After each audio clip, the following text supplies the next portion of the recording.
In today's video, I'm going to show you how to delete filters in Make so you can clean up your workflows and keep your automations running smoothly. If you find this helpful, be sure to like and subscribe, and let's get right into it. First, log into Make by opening your browser and visiting the Make site. Then sign into your account and access your workspace. Once you're in, head to the Scenarios section by clicking Scenarios from the left navigation menu. Take a moment to locate the specific scenario that contains the filter you want to remove. Click the scenario name to open it in the Scenario Builder and wait for the workflow canvas to load fully. Now, examine the modules and their connections to get a clear picture of how your automation is set up, and identify the filter you intend to delete. This is a crucial step because deleting the wrong filter could unintentionally change how your data flows. Look for the filter icon on the connection line between two modules. It usually appears as a small funnel symbol, sometimes with a custom filter name next to it. Before you proceed, confirm that this is indeed the filter you want to remove by reviewing its purpose.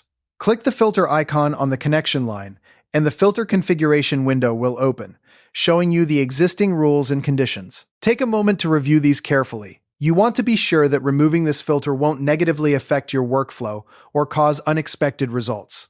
Inside the filter settings window, locate the delete option. It might be labeled delete, remove, or appear as a trash bin icon. Go ahead and click that option to delete the filter. This action will remove the filter itself, but keep the direct connection between the two modules intact. If Make prompts you to confirm, simply confirm the deletion. Now, return to your workflow canvas and verify that the filter icon no longer appears on that connection line. Check that the modules remain connected and that data should now flow between them without any filter restrictions. After deletion, take a step back and consider whether any other filters or routers in your scenario need adjustments. Also, inspect the data mapping to ensure the modules can still process incoming data correctly without the filter. To be thorough, run a test by clicking Run Once and sending some sample data through the workflow. Observe how records now pass directly between the connected modules. Then open the execution details to review whether the workflow behaves exactly as you expected without the filter in place.